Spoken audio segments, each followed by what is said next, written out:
আল্লাহ তাআলার কাছে নাই। ওর দিক থেকে যদি একেবারে শিক্ষিত না হয়, মূর্খ মানুষ যদি হয়, দেখতেও যদি কালো হয়, আল্লাহ তাআলার কাছে যদি তার ঈমানটা দামি হয়ে যায়, দুনিয়ার জমিনের কারো কাছে মূল্য নাও থাকতে পারে, কিন্তু আল্লাহ তাআলার কাছে তার মূল্য আছে না নাই? হযরত সাইয়েদনা বিলাল রাদিয়াল্লাহু তাআলা আনহু ইসলামের এমন এক ব্যক্তি ছিল যিনি নাকি কালো ছিল, গোলামের ঘরে গোলাম ছিল, দেখতেও চেহারা ভালো ছিল না, চেহারার ভিতরে কোনো সুরাত আটও ভালো ছিল না, বংশ পরম্পরার ভিতরেও তিনি গোলামের ঘরে গোলাম ছিলেন, বাবা ছিলেন গোলাম, তার ছেলে বিলালও গোলাম। আল্লাহ তাআলার দরবারে বিলালের এত দাম হয়ে গেছে, দুনিয়ার মানুষ বিলালকে অনেকেই পছন্দ করে নাই, কিন্তু আল্লাহ তাআলার কাছে তার মূল্য আছে। আল্লাহ রাসূল সাল্লাল্লাহু আলাইহি ওয়াসাল্লাম যখন নাকি দেখা যাইতেছে মসজিদে নববীর মুয়াজ্জিন নিযুক্ত করা হয়েছে, হযরত বিলাল রাদিয়াল্লাহু তাআলা আনহু ইসলামের প্রথম মুয়াজ্জিন ছিলেন, আযান দিতেন।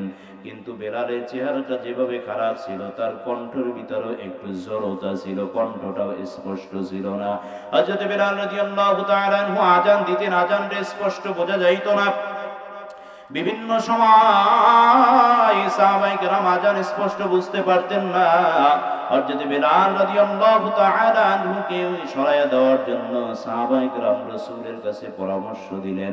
সাহাবায়ে কেরাম বললেন, ইয়া রাসূলুল্লাহ, ইয়া হাবিবাল্লাহ, আমরা অনেক সময় ক্লান্ত থাকি, যুদ্ধ করি, বিদ্রোহ করি, মাঠে ঘাটে অনেক সময় কাজ করে যখন রাত্রে ঘুমিয়ে যাই, বিলাল যখন ফজরের আযান দেয়, আমরা আযানটা স্পষ্ট শুনতে পাই না, আমাদের ঘুম থেকে উঠতে অনেক কষ্ট হয়।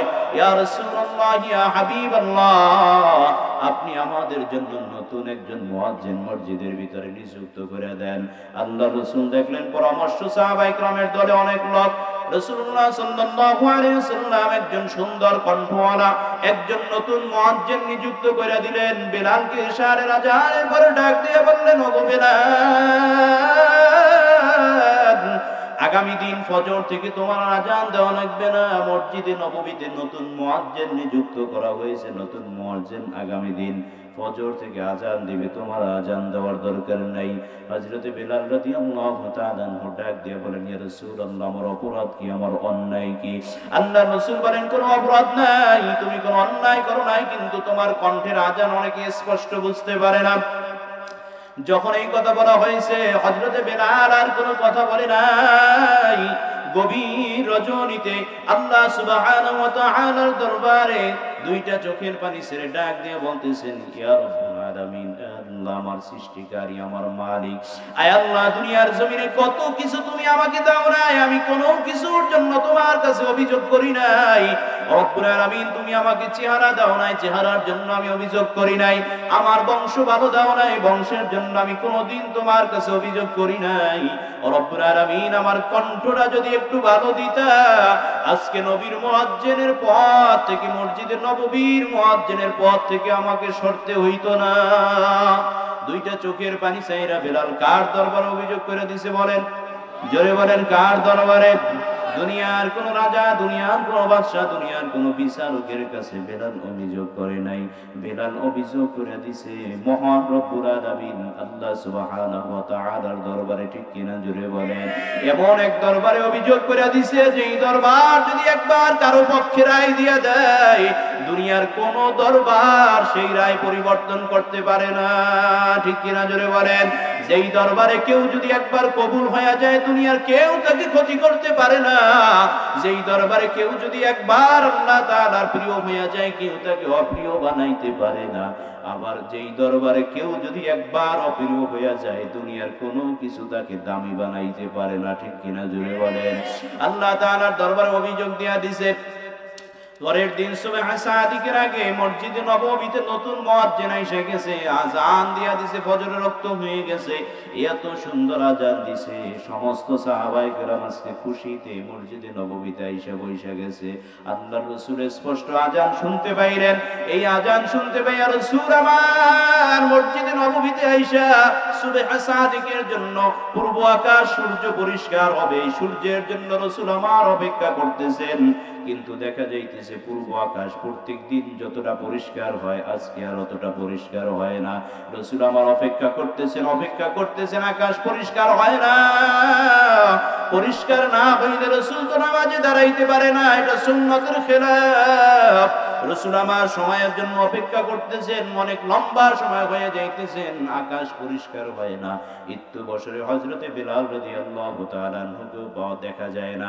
হঠাৎ করে হযরতে জিবরাইল আলাইহিস সালাতু ওয়াস সালাম আয়েশা রাসূলের কাছে এসে হাজির। আসসালামু আলাইকুম ইয়া রাসূলুল্লাহ, আসসালামু আলাইকুম ইয়া হাবিবাল্লাহ। আজকে কি মসজিদের নববীর ভিতরে ফজরের আযান হয় না?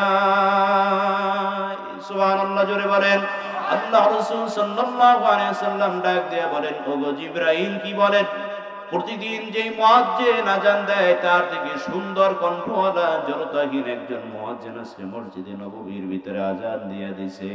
ও জিবরাইল, আজকে কেন আযান হয় না, এই কথা আপনি কেন বললেন? আল্লাহ তাআলা জিবরাইলকে শিখাই দিয়েছেন। জিবরাইল ডাক দিয়ে বলে, ইয়া রাসূলুল্লাহ, প্রতিদিন বিলাল যে আযান দেয় এই আযান দুনিয়ার ভিতরে থাকে না, এই আযান আসমান পর্যন্ত চইলা যায়। আমরা সমস্ত ফেরেশতারা বিলালের আযান শুনতে পাই, সূর্য চালক ফেরেশতা বিলালের আযান শুনতে পাই। এই সমস্ত ফেরেশতারা আযান শুনিয়া দুনিয়ার ভিতরে সূর্য উঠাইয়া দেয়। আল্লাহ ডাক দিয়ে বলছেন, বিলাল যেভাবে আযান দেয় দুনিয়ার কারোর কাছে আযান খারাপ লাগতে পারে, দুনিয়ার কারোর কাছে আযান জড়তা সম্পূর্ণ মনে হইতে পারে, কিন্তু আল্লাহ তাআলার কাছে বিলালের আযান খুব ভালো লাগে। যদি যতক্ষণ পর্যন্ত বেলাল আযান না দিবে ততক্ষণ পর্যন্ত আল্লাহ পূর্ব আকাশে সূর্য উঠাইবে না। আল্লাহ তাআলা বিলালকে দিয়ে আযান দেওয়ার জন্য বলেছেন। রাসূলুল্লাহ সাল্লাল্লাহু আলাইহি ওয়াসাল্লাম বিলালকে দিয়ে আযান দেওয়ার জন্য বললেন, ওগো বিলাল, তুমি কই, জলদি কইরা আসো। বিলাল দুইটা চোখের পানি ছাইরা কাঁদতেছিলেন। আল্লাহ রাসূল ডাক দিয়া বলেন, বিলাল রে,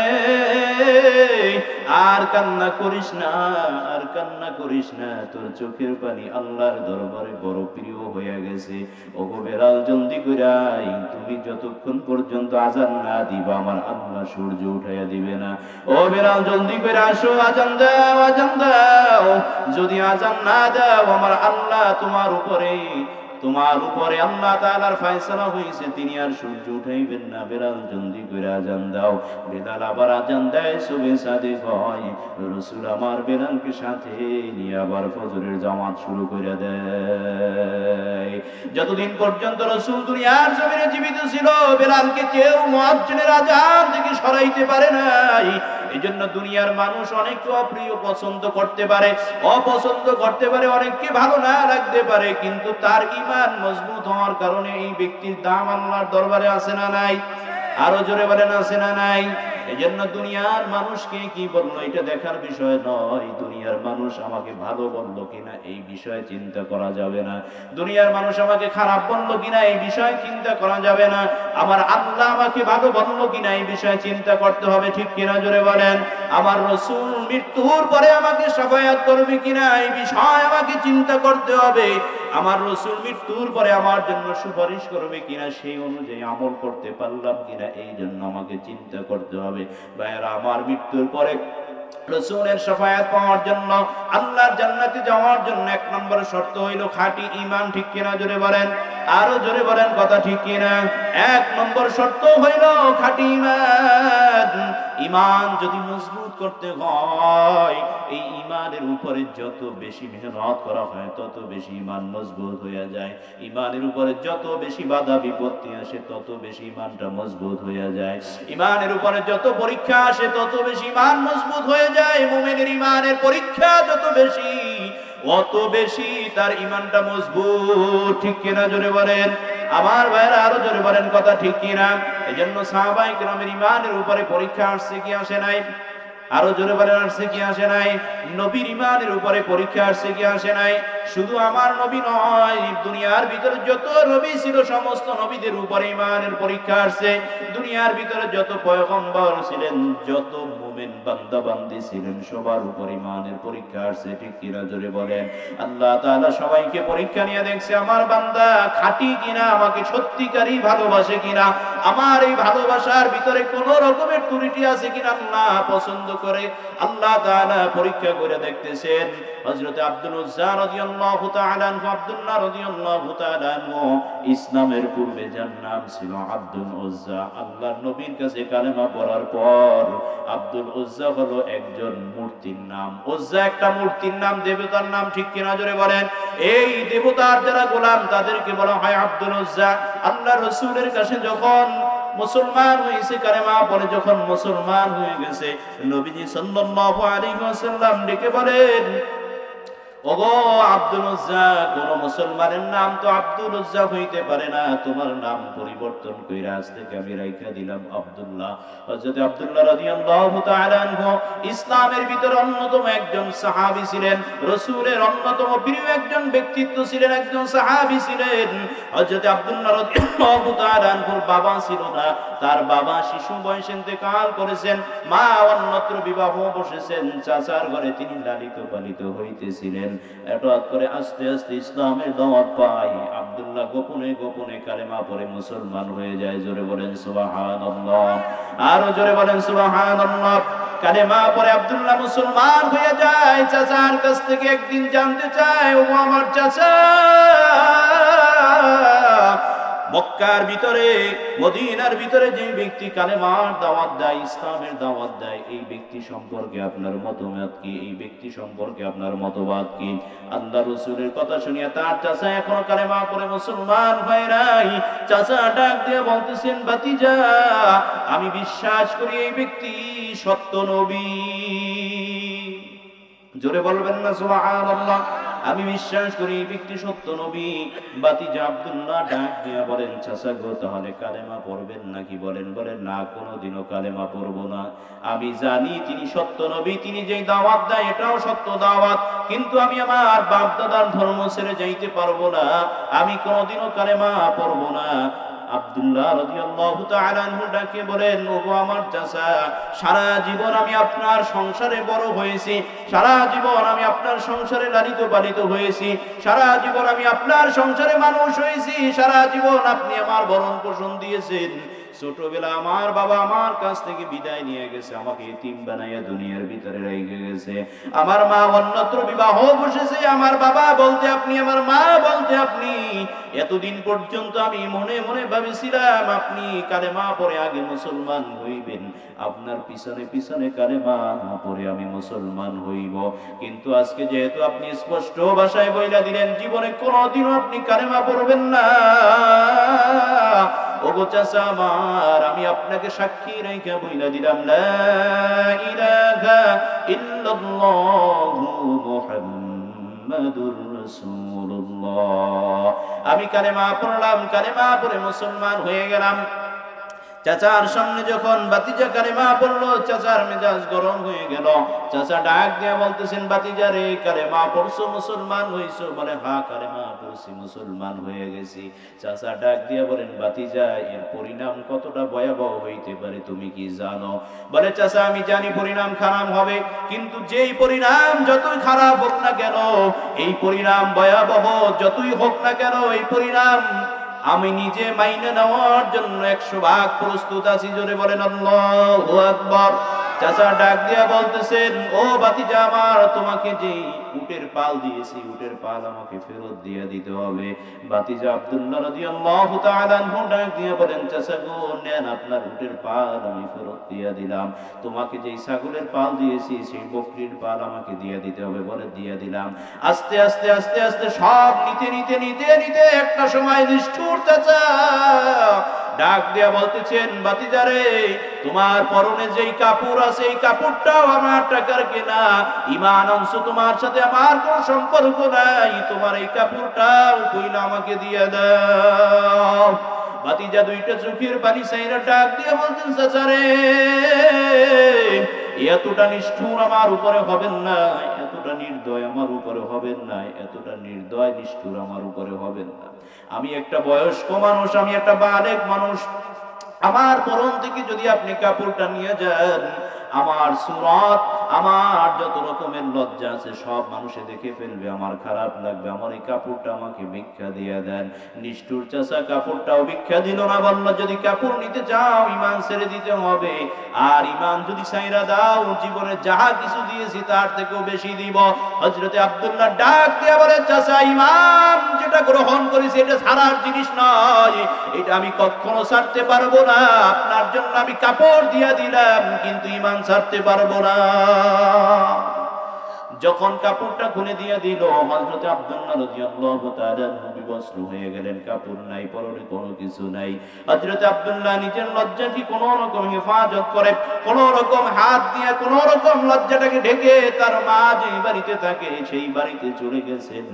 মা বয়স্ক এই ছেলের অবস্থা দেখে দুইটা হাত দিয়ে নিজের চোখ দুইটারে চাইপা ধরছেন, অন্যদিকে ফিরে গেছেন। মা ডাক দিয়ে বলে, বাবা আমার তোমার এই অবস্থা হয় না কেন?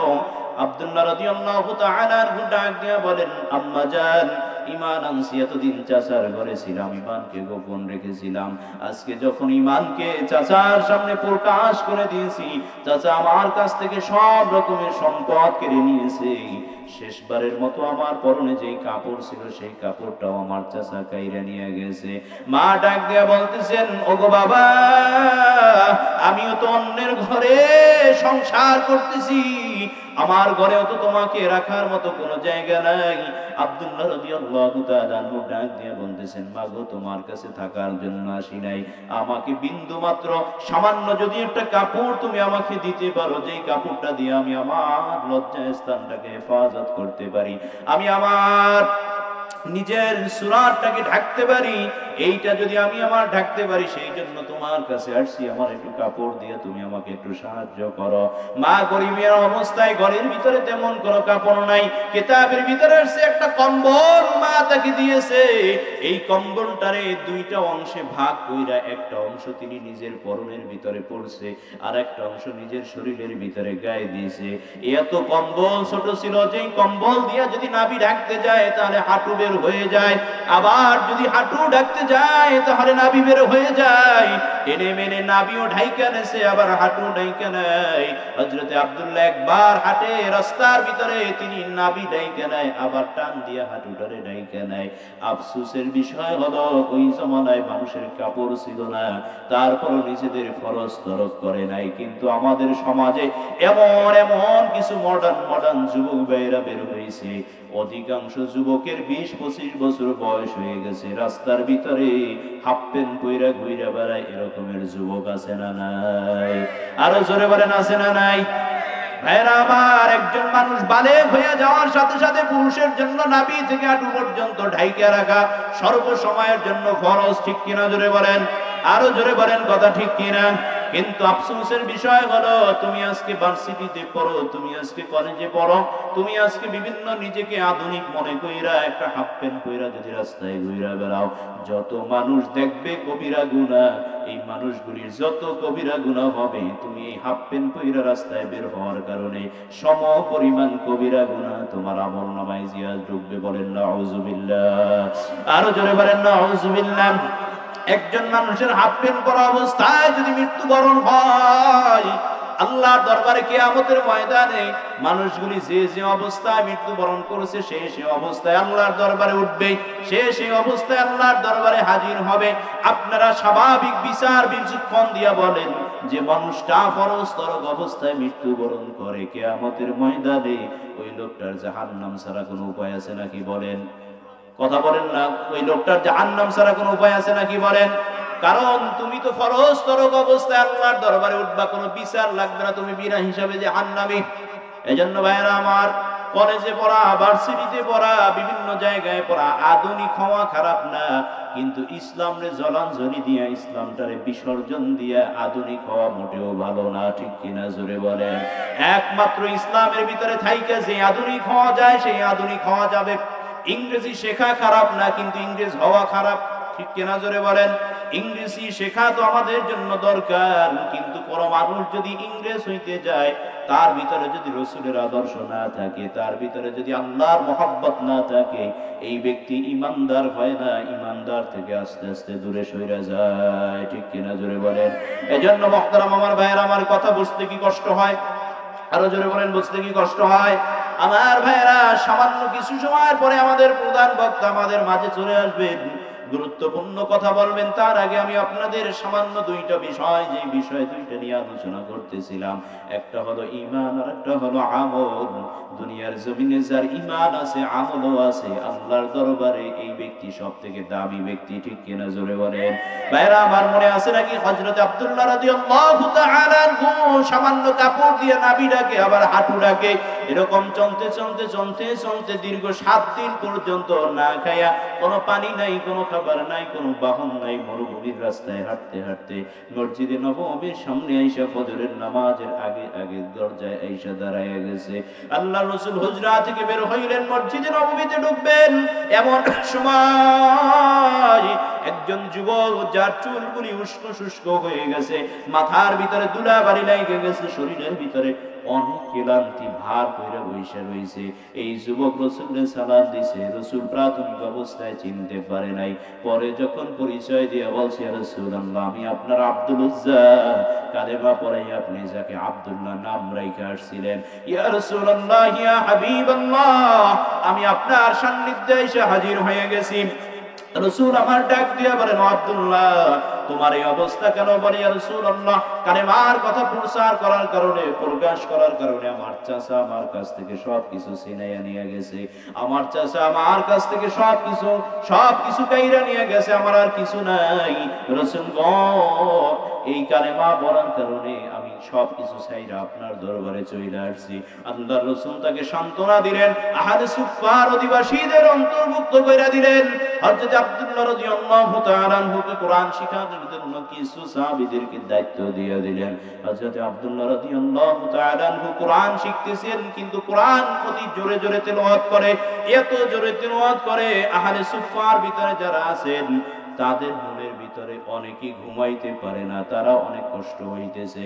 আল্লাহর রাসূলের কাছে আয়েশা জবাব দিয়ে বলতেছেন, নালিশ দিতেছেন, বিচার দিতেছেন, রাসূল গো, আপনার এই নতুন সাহাবী এত জোরে জোরে জোরে জোরে কোরআন তেলাওয়াত করে, আমাদের অনেকেরই কষ্ট হয়, আমাদের অনেকেরই ঘুমাইতে কষ্ট হয়। রাসূল আমার ডাক দিয়ে বলেন, ও সাহাবায়ে কেরাম, আমার এই নতুন সাহাবীকে বাধা দিও না, বাধা দিও না। ঈমান এতটাই দামি, এত কষ্ট করে তিনি ঈমানের ভিতরে এসেছেন, তার মনের কষ্টটা কোরআনুল কারীম তেলাওয়াত করার মাধ্যমে দূর করতে দাও। কোরআনুল কারীম তেলাওয়াত করতেছেন, ঠিক এই সময় হযরত আব্দুল্লাহ রাদিয়াল্লাহু তাআলা আনহু শুনতে পাইলেন রাসূলুল্লাহ সাল্লাল্লাহু আলাইহি ওয়াসাল্লাম তিনি জিহাদের ময়দানের জন্য সমস্ত মানুষদেরকে বলতেছেন, ও আমার সাহাবায়ে কেরামেরা, জিহাদের ময়দান শুরু হয়ে গেছে, কে কে আছো শারীরিকভাবে উপস্থিত হবা, কে কে আছো শারীরিকভাবে উপস্থিত হইতে পারবা না, চাঁদা দিয়া জিহাদের ময়দানে সাহায্য করবা।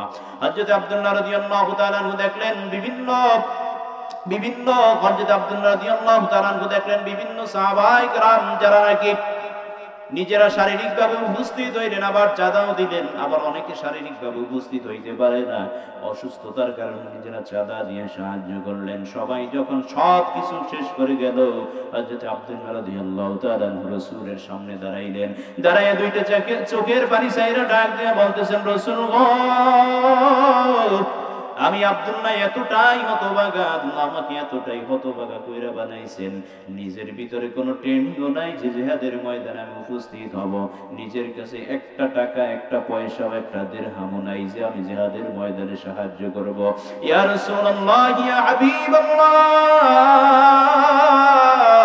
আপনি আমাকে অনুমতি দিয়ে দেন, আমি জিহাদের ময়দানে নিজে শারীরিকভাবে উপস্থিত হওয়ার জন্য যেন যাইতে পারি। রাসূল আমার ডাক দিয়ে বলল, আব্দুল্লাহ, এখনো সময় হয় নাই, আরো কিছু সময়ের পরে তুমি জিহাদের ময়দানে অংশগ্রহণ করবা, আরো কিছু সময়ের পরে তুমি জিহাদের ময়দানে যাবা। আল্লাহর রাসূল সাহাবাদেরকে নিয়ে জিহাদের ময়দানে চলে গেলেন। যুদ্ধ হইল, মুসলমানরা বিজয় অর্জন করে যখন ফিরে আসলো, এর ভিতরে আব্দুল্লাহ শরীরে প্রচন্ড জ্বর আসছে, প্রচন্ড জ্বরে মারাত্মক অসুস্থ আব্দুল্লাহ। আল্লাহ রাসূল মাগরিবের আগে আগে মসজিদে নববীতে প্রবেশ করে দেখলেন আব্দুল্লাহ অনেক জোরে কাঁপতেছে। আব্দুল্লাহর কাছে গেলেন, মাথার ভিতরে হাত দিলেন, দোয়া করলেন। মাগরিবের নামাজ পড়ে যখন ফিরলেন, পিছন থেকে একজন বলে, ইয়া রাসূলুল্লাহ, আপনার নতুন সাহাবী আব্দুল্লাহ আর দুনিয়াতে নাই। রাসূল আমার ডাক দিয়ে বলে, আবু বকর কই, ওমর কই? আমার আব্দুল্লাহর জন্য কবর খনন করো, গোসলের ব্যবস্থা করো। গোসলের ব্যবস্থা করা হইল, জানাজা নামাজ পড়ানো হইল। রাসূল নিজে জানাজা নামাজ পড়াইলেন। হযরতে আবু বকর, হযরতে ওমর দুইজন কবরের ভিতরে নামলেন। রাসূল কবরের উপরে মাটি দিয়ে আল্লাহর কাছে দোয়া করলেন, রব্বুল আলামিন, আয় আল্লাহ, যে ব্যক্তিকে আমি কবরের ভিতরে শোয়াইছি, এই ব্যক্তিটা আজকে মাগরিবের আগ পর্যন্ত আমি রাসূলকে খুব মহব্বত করতাম। আয় আল্লাহ, কবরের ভিতরেও আপনি তাকে মহব্বত করিয়েন। জোরে বলেন সুবহানাল্লাহ। হযরত ওমর ডাক দিয়া বলে, ও কবরের আব্দুল্লাহ, তুমি যদি কবরের ভিতরে না হইয়া আমি ওমরের কবর যদি এটা হইয়া যাইতো, আর আল্লাহর রাসূলের এমন একটা সুন্দর দোয়া যদি আমার জন্য নসিব হইতো, তাহলে আমি নিজে বড় ধন্য হইয়া যাইতাম। সুবহানাল্লাহ, জোরে বলেন। এজন্য ঈমানের দাম আছে না নাই? জোরে বলেন, আরো জোরে বলেন, দাম আছে না নাই? ঈমানের দাম যদি থেকে থাকে, ঈমানের মূল্য যদি থেকে থাকে, ঈমানের যদি গুরুত্ব থেকে থাকে, এই ঈমান আমাদের আনার দরকার আছে না নাই? জোরে বলেন, দরকার আছে না নাই? আমাদের ঈমান হইল মাঝে মাঝে অনেক সময় মজবুত হয়ে যায়, আবার মাঝে মাঝে ঈমান কইমাও যায়, ঠিক কিনা? জোরে বলেন। একটা নির্বাচনের ভোট আসলে ঈমান কইমা যায়, ঠিক কিনা? জোরে বলেন, জোরে বলেন, ঠিক কিনা? নির্বাচনের একটা ভোট আসলে যদি ইসলামের পক্ষে ভোট চাওয়া হয়, বলে হুজুর আপনারা জিততে পারবেন নাকি? ও মিয়া, সবাই যদি জেতার প্রশ্ন করে, ভোট যদি না দিয়ে শুধু জেতার প্রশ্ন করে, তাহলে জিতবো কেমনে? ঠিক কিনা? জোরে কোন কথা বলেন, ঠিক কিনা? এক ভোট আসলেই দেখা যায় মানুষের ঈমান কারে। ঈমান হলো এমন একটা জিনিস, আল্লাহর পক্ষে কোন ব্যক্তি থাকুক আর না থাকুক, আমি আছি, ঠিক কিনা? জোরে বলেন। কেউ নাই, আমি একা আছি আল্লাহর পক্ষে, কেউ থাকবেন, আমি একা থাকবো, এর নাম হলো ঈমান, ঠিক কিনা? জোরে বলেন। হযরতে মুসা বলেছিল, তোমরা কেউ থাকো আর না থাকো, আমি আল্লাহ তাআলার পক্ষে আছি, আমি একা থাকবো, ঠিক কিনা? জোরে বলেন। হযরতে আবু বকর, হযরতে ওমর কারো সঙ্গী টঙ্গীর দিকে তাকায় নাই, একা ইসলামের জন্য আগাইছে, এর নাম হলো ঈমান, ঠিক কিনা? জোরে বলেন। আজকে ঈমান হলো, আমাদের ঈমানও আছে, আমরা নামাজও পড়ি, আজকে ঈমান হলো আমাদের ঈমানও আছে, আবার মাঝে মাঝে আমরা সুদ ঘুষেও জড়াইয়ে যাই, ঠিক কিনা? জোরে কোন? ঈমানদার কখনো সুদের সাথে জড়াইতে পারে? কখনো? কারণ আল্লাহ তাআলা তার রাসূল বলেছেন, যে ব্যক্তি একটা টাকা সুদের খায়, সে যেন আল্লাহ এবং তার রাসূলের সাথে যুদ্ধ ঘোষণা করলো। জোরে বলেন নাউযুবিল্লাহ, আরো জোরে বলেন নাউযুবিল্লাহ। কোন ব্যক্তি যদি আল্লাহ এবং তার রাসূলের সাথে যুদ্ধ ঘোষণা করে, তাহলে তার ঈমান থাকে? আল্লাহর বিরুদ্ধে যুদ্ধ করছে কে? নমরুদ। আল্লাহর বিরুদ্ধে যুদ্ধ করছে ফিরআউন, ঠিক কিনা? জোরে বলেন। আপনি মুসলমান হলে এমন কেন কাজ করেন যেই কাজের মাধ্যমে আল্লাহ তাআলা বেজার হয়? আপনি ঈমানদার না। ঈমানদার যারা, তাদের কোনো কাজ আল্লাহকে বেজার কইরা হইতেই পারে না, এর নাম হলো ঈমানদারি, ঠিক কিনা? জোরে বলেন। আল্লাহকে বেজার করে কোনো কাজ হইতে পারে না। শুধুমাত্র ৫ ওয়াক্ত নামাজ পড়ার নাম কি ঈমানদার? কথা বোঝেন? শুধুমাত্র ৫ ওয়াক্ত নামাজ পড়লাম, বাকি আর আনুষঙ্গিক কিছু রাখলাম না, এর নাম কি ঈমানদার? এর নাম ঈমানদার। ঈমানদার হলো ওই ব্যক্তি যিনি হর হামেশা ২৪টা ঘন্টা আল্লাহ তাআলার হুকুমের ভিতরে থাকবে, ঠিক কিনা? জোরে বলেন। আমরা অনেকে মাসালা তালাশ করি, হুজুর জায়েজ কিনা বলেন। জায়েজ আর উত্তম কোনদিন এক? জায়েজ আর উত্তম কোনদিন এক? ভাঙা কিছু আলোচনা করি, এগুলো শোনেন। জায়েজ আর উত্তম কোনদিন এক না। শোনেন, মাসালা তালাশের ক্ষেত্রে সব সময় যেটা তালাশ করবেন সেটা হলো উত্তম কোনটা। উত্তম কোনটা? কোন মানুষ মরা গরুর গোশত খাওয়ার মাঝে মাঝে জায়েজ হয়, কার জন্য? যার কোনো রিজিকের আর কোনো ব্যবস্থা নাই, এই সময় যদি সে না খাইতে পারে, তাহলে সে ব্যক্তি মারা যাইবে। এমত অবস্থায় মরা গরুর গোশত খাওয়াও তো মানুষের জন্য জায়েজ, কি কথা ঠিক কিনা? জোরে বলে। এখন আপনি যদি জায়েজ তালাশ করেন, তাহলে জায়েজের তো বহুত দিক আছে। জায়েজ হইল মানুষের একেবারে শেষ স্টপ, কিন্তু একেবারে শেষ স্টপিস হলো জায়েজ মানুষের জন্য, যেটা ঈমানদার তার জন্য উত্তম হইল, তার জন্য তালাশ করা উচিত হইল উত্তম কোনটা। আমরা উত্তম তালাশ করি না, আমরা তালাশ করি হুজুর জায়েজ কোনটা, এটা জায়েজ না এটা না জায়েজ। ইমাম সাহেবও জায়েজ মাসালা তো না জায়েজ কইতে পারে না, তাহলে তার ইমামতি থাকবে বা তার ইমাম থাকবে। এজন্য সে জায়েজ কথা বলে দেয়, আমরা এই জন্য জায়েজটাকে চালাই। ভাইয়ের আমার, আজকে আমাদের সমাজে ইমানদার নাই। বদরের ময়দানে, উহুদের ময়দানে সামান্য কিছু ইমানদারের হাতে আল্লাহ তাআলা টোটাল ইসলামটাকে বিজয় দান করেছিলেন। আর আজকে আমরা হাজারো কোটি মুসলমান, 200 কোটি মুসলমান থাকার পরেও ফিলিস্তিনের ভিতরে মুসলমানরা মার খায় কি খায় না? কথা বলেন, খায় কি খায় না?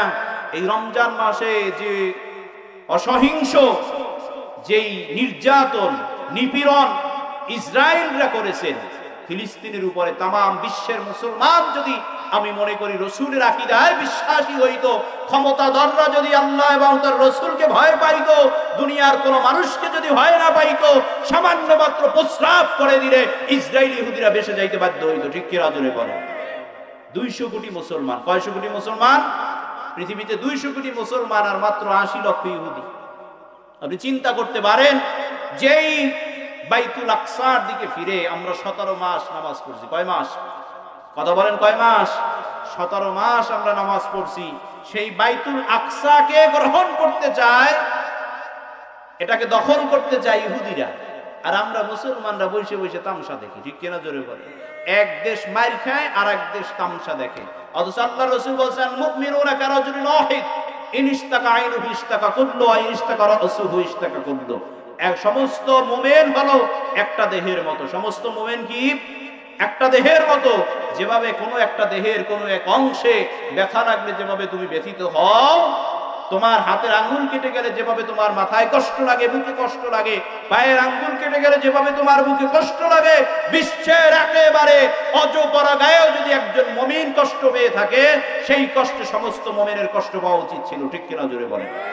আজকে আমরা আছি ক্ষমতা নিয়ে, আমাদের বিশ্বের রোল মডেল সব থেকে বিশ্ব যেটা সৌদি আরব, যদিও রসুলের দেশ নিয়ে কথা বলার এখতিয়ার আমাদেরকে দেওয়া হয় নাই, কিন্তু তারপরও সৌদি আরব নিয়ে কথা না বললেও সৌদি শাসকদেরকে নিয়ে মাঝে মাঝে কথা বলতে হয়। ঠিক কিনা জোরে বলেন?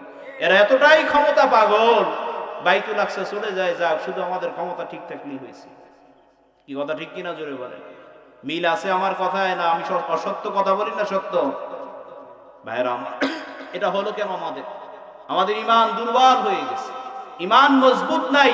ইমানটা এমন হয়ে গেছে যে যে লাইনে আসি সেই লাইনে আমাকে থাকতে হবে, দুনিয়াটাকে আমাকে পাইতে হবে, এরপরে আমাদের ইমান। বলে হুজুর আমরা তো ইমানদার, কিন্তু কাজে কর্মে কোথাও তাদের ইমানদার বইলা মনে হয় না। ঠিক কিনা জোরে বলেন? ইমান আনার কারণে অনেক মানুষ নিজের বাড়ি ঘর পর্যন্ত ছাড়ছে, আর তুমি ইমান আনার কারণে অনিসলামিক একটা কাজ ছাড়তে পারো না, তাহলে তুমি ইমানদার হইলে কেন? রাগ হয়েছেন আপনারা? বেজার হয়েছেন? মাইকের অবস্থা খুব বেশি একটা ভালো না। এবছর এই মাহফিলটা নিয়ে একটা কেমন জানি ঝামেলাই চলে। সর্বশেষ সাকুল্লে আমি যেটা দেখলাম, প্রত্যেক বরাবর বছর যেই উপস্থিতি নিয়ে আমি আলোচনা করি, এবছর উপস্থিতিও কম, মাইকও দুর্বল, সব কিছুতে কেমনে জানি ঝামেলা। আল্লাহ তাআলা আমাদের কোনো আমলে বা কোনো ইখলাসে ত্রুটি থাকলে সেই ত্রুটিগুলোকে আল্লাহ তাআলা মাফ করে দিক। সকলে বলেন আমিন, জোরে বলেন আমিন। মুহতারাম আমার ভাইরা, এই জন্য ইমানকে মজবুত রাখবেন, ইমানকে মজবুত রাখবেন। ইমান হলো আল্লাহ তাআলার উপরে বিশ্বাস। পৃথিবীতে যাহা কিছু হয় সব কিছু কার পক্ষ থেকে হয়? সবাই বলেন, সবাই বলেন কার পক্ষ থেকে হয়? একজন চুপ থাকবেন না, সবাই বলেন কার পক্ষ থেকে হয়? আল্লাহর পক্ষ থেকে। আল্লাহ যার ভালো করে পৃথিবীতে কেউ তার খারাপ করতে পারে? আল্লাহ যার খারাপ করে পৃথিবীর কেউ তাকে ভালো করতে পারে? কেউ তাকে ভালো করতে পারে। যিনি ঈমান মজবুত রাখবেন, খায়রিহি ওয়া শাররিহি মিনাল্লাহি তাআলা ওয়াল বা'সি বা'দাল মাউত, যাহা কিছু হয় সব কিছু কার পক্ষ থেকে হয়? আল্লাহর পক্ষ থেকে হয়। মুহতারাম আমার ভাইয়েরা, এজন্য দুনিয়ার ভিতরে আল্লাহ সুবহানাহু ওয়া তাআলা তিনি আমাদেরকে ঈমানটাকে মজবুত করার জন্য বলেছেন, বান্দারে ঈমানটাকে মজবুত করো, ঈমানের ভিতরে কোনো ত্রুটি রাখবে না। এরপরে আল্লাহ সুবহানাহু ওয়া তাআলা ডাক দিয়া বলেন, ঈমানের পরে আমলে সালিহাত করো, ভালো ভালো কাজ করো। আমলে সালিহাত করো, যে আমলে সালিহাত করার পর মান মানুষ এক একটা আমল করবে, আল্লাহ তাআলা জান্নাতে তার জন্য এক একটা মর্যাদাকে আল্লাহ তাআলা বাড়াইয়া দিতে থাকবেন। মানুষ এক একটা আমল করবেন, আল্লাহ তাআলা জান্নাতের ভিতরে তার মর্যাদাকে বুলন্দ করতে থাকবেন। আল্লাহ ডাক দিয়ে বলেন, বান্দার ঈমান আনার পর যত বেশি আমল করবা আমি আল্লাহ তাআলার কাছে তত বেশি দামি হয়ে যাবা। যত বেশি আল্লাহকে আল্লাহ বলে ডাক দিবা আমি আল্লাহর কাছে তত বেশি প্রিয় হয়ে যাবা। দুনিয়ার কেউ শুনলো না, আমি আল্লাহ তাআলা শুনলাম। দুনিয়ার কেউ জানলো না, আমি আল্লাহ জানলাম। দুনিয়ার কেউ বুঝলো না, আমি আল্লাহ তোমার মনের আকুতি বুঝলাম। বান্দারে হাঁটতে বসতে সব সময় আমি আল্লাহ তাআলাকে স্মরণ রাখবা। আল্লাহ সুবহানাহু ওয়া তাআলা ডাক দিয়ে বলেন, আল্লাযীনা ইয়াযকুরুনাল্লাহা কিয়ামান ওয়া কুউদান ওয়া আলা জুনুবিহিম ওয়া ইয়াতাফাক্কারুনা ফী খালকিস সামাওয়াতি ওয়াল আরদ। বান্দারে আল্লাযীনা ইয়াযকুরুনাল্লাহা কিয়ামান, এক নম্বরে যখন মানুষ দাঁড়ায় থাকে, কুউদাও মানুষ যখন বসা অবস্থায় থাকে, وقعودا وعلى جنوبهم ويتفكرون في خلق السماوات والارض। মানুষ যখন শোয়া অবস্থায় থাকে, যখন দাঁড়ায় থাকবা, যখন বসে থাকবা, যখন শোয়া অবস্থায় থাকবা, তিন অবস্থায় আমি আল্লাহ তাআলাকে ডাকবা, আমি আল্লাহ তাআলাকে স্মরণ করবা।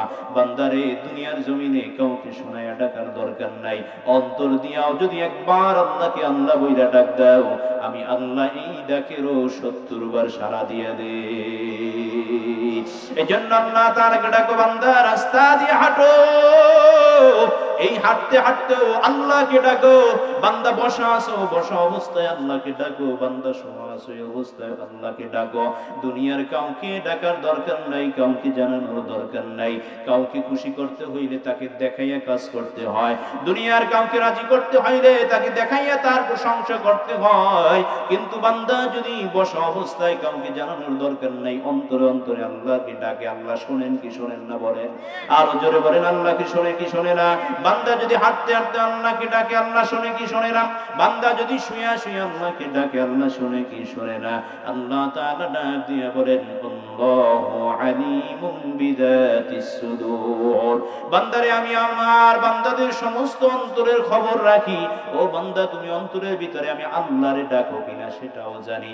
আর যদি আল্লাহকে খুশি না কইরা অন্য কাউকে ডাকো তাকেও সেটাও আমি জানি। খবরদার বান্দারে, দুনিয়ার জমিনে আমি আল্লাহ সুবহানাহু ওয়া তাআলাকে সর্ব অবস্থায় ডাকতে থাকো। যদি আল্লাহকে ডাকো আমি আল্লাহ তাআলা দুনিয়ার জমিনে তোমার প্রত্যেকটা ডাকের সাড়া দিয়ে দিব। এজন্য দুনিয়ার জমিনে আল্লাহ তাআলাকে খুশি করার দরকার আছে না নাই? জোরে বলেন, দরকার আছে না নাই? এক নম্বর হলো ঈমানটাকে মজবুত করবেন। দ্বিতীয় নম্বর হলো ঈমান মজবুত করার পরে আমলে সালিহাত করবেন। আমলে সালিহাত করতে গিয়ে নিজেকে বিনয় ভাববেন, নিজেকে বিনয় মনে